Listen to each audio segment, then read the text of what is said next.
Hello বন্ধুরা, আমি তোমাদের কাজল ম্যাম জ্ঞানজ্যোতি কোচিং সেন্টারের পক্ষ থেকে তোমাদের সকলকে জানাই স্বাগত। তো আজকে আমি তোমাদের ইউনিভার্সিটির আন্ডারে মেজর হিস্ট্রি সাবজেক্টের যে টপিকটি নিয়ে আলোচনা করব সেটি হচ্ছে পলিসের পতনের কারণ। আলোচনায় যাওয়ার আগে তোমাদেরকে ছোট্ট একটা ইনফরমেশন দিতে চাই। তোমরা যারা আমাদের কোচিং সেন্টারে এখনো যুক্ত হওনি কিংবা যুক্ত হতে চাও, তারা কিন্তু উপরে দুটি নাম্বার দেখতে পাচ্ছ, 6295916282 এবং 7076398606। এই দুটি নাম্বারের মধ্যে কিন্তু যে কোনো একটি নাম্বারে যোগাযোগ করে কিন্তু আমাদের সাথে অনায়াসে যুক্ত হয়ে যেতে পারো। তো আজকে আলোচনার বিষয় শুরু করছি। যে পলিসের পতনের কারণ, পলিসের যে পতন হয়েছিল তার পিছনে বেশ কয়েকটি কারণ ছিল। সেই কারণগুলি সম্পর্কে কিন্তু আজকে আলোচনা করব। তো সেই কারণগুলি ছিল হচ্ছে সুযোগ্য সেনাবাহিনীর অভাব, সামরিক ত্রুটি, দক্ষ সামরিক বাহিনীর অভাব, বাণিজ্যিক প্রতিদ্বন্দ্বিতা, নৌবাহিনীর দুর্বলতা, কৃতদাস প্রথা, প্রযুক্তি বিমুখতা এবং শক্তিশালী মেসিডনের আক্রমণ। এই কয়েকটি পয়েন্ট কিন্তু পরপর করে আমি আলোচনা করব। তো ফার্স্টে বলছে যে সুযোগ্য সেনাবাহিনীর অভাব। এখানে বলছে এথেন্সের মতো যে বড় পলিসগুলিতেও কিন্তু অর্থনৈতিক দুর্বলতার কারণে সেখানে কিন্তু সেনাপতি তার যে আর্থিক দায়িত্ব সেটা পালন করতে কিন্তু পারেনি, বা তার যে দায়িত্ব ছিল সেটা পালন করতে কিন্তু সক্ষম হয়নি। ফলে পলিসের মধ্যে কিন্তু সুযোগ্য সেনাবাহিনীর অভাব ঘটেছিল, বা সুযোগ্য সেনাবাহিনীর কিন্তু অভাব ঘটে। এটি পলিসের যে পতন হয়েছিল তার কিন্তু একটি অন্যতম কারণ। নেক্সট বলছে যে সামরিক ত্রুটি। সামরিক ত্রুটির মধ্যে বলছে যে গ্রিস পলিসের যে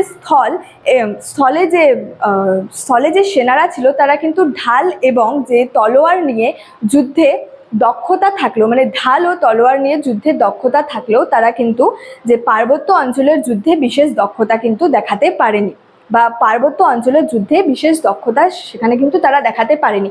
কারণ তারা সমতল ভূমিতে, মানে সমতলে তো যুদ্ধে দক্ষতা দেখাতে পেরেছিল, যেহেতু পার্বত্য অঞ্চল ছিল, একটু উঁচু নিচু জায়গা ছিল, সেক্ষেত্রে কিন্তু তারা যুদ্ধে বিশেষ দক্ষতা দেখাতে কিন্তু পারেনি।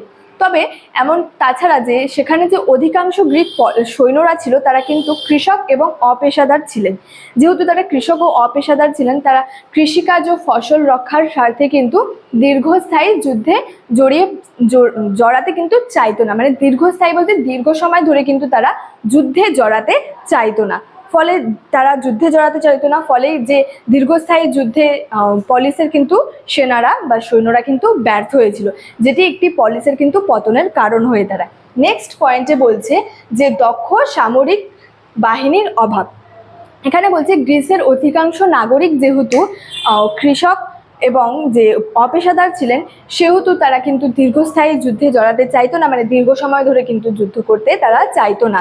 ফলে কিন্তু দক্ষ সামরিক যে বাহিনী ছিল তার কিন্তু অভাব দেখা যায়, এবং কিন্তু এটা পলিসের একটি পতনের কারণ হয়ে দাঁড়ায়।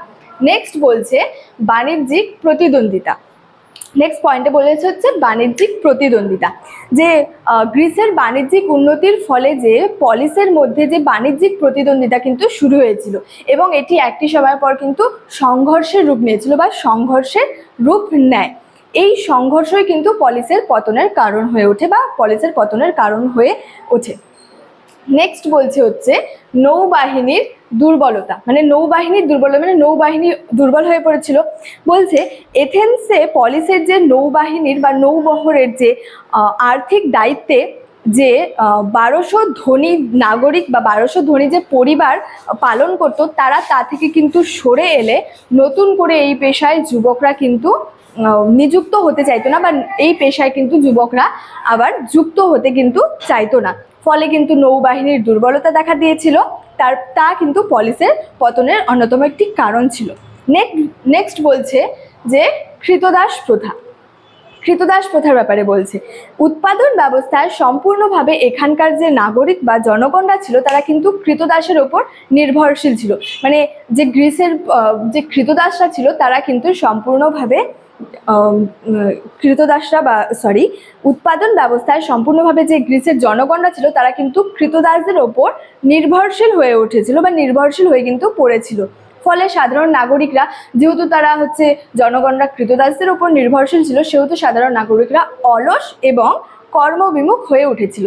যেহেতু তারা যে জনগণরা কৃতদাসদের উৎপাদন ব্যবস্থায় কৃতদাসদের ওপর নির্ভরশীল হয়েছিল, সেহেতু সেখানকার যে নাগরিকরা ছিলেন তারা কিন্তু অলস এবং কর্মবিমুখ হয়ে উঠেছিলেন। নেক্সট বলছে হচ্ছে প্রযুক্তি বিমুখতা। প্রযুক্তি বিমুখতা বলছে গ্রিসের কৃতদাস ব্যবস্থার যে ব্যাপকতার ফলে কৃষি, খনি এবং অন্যান্য যে কাজে প্রযুক্তি আবিষ্কারের কিন্তু কোনো আগ্রহ ছিল না। তাদের কিন্তু যে নতুন প্রযুক্তির আবিষ্কারের বিষয়ে কিন্তু কোনো আগ্রহ তাদের কাছে কিন্তু ছিল না। ফলে তারা গ্রিসের পলিসগুলি কিন্তু ক্রমে ক্রমে দুর্বল হয়ে পড়েছিল। মানে তাদের মধ্যে যেহেতু কোনো নতুন প্রযুক্তির আগ্রহ ছিল না, তার জন্য কিন্তু তারা ক্রমশ দুর্বল হয়ে পড়েছিলেন এবং এটি কিন্তু পলিসের পতনের একটি অন্যতম কারণ।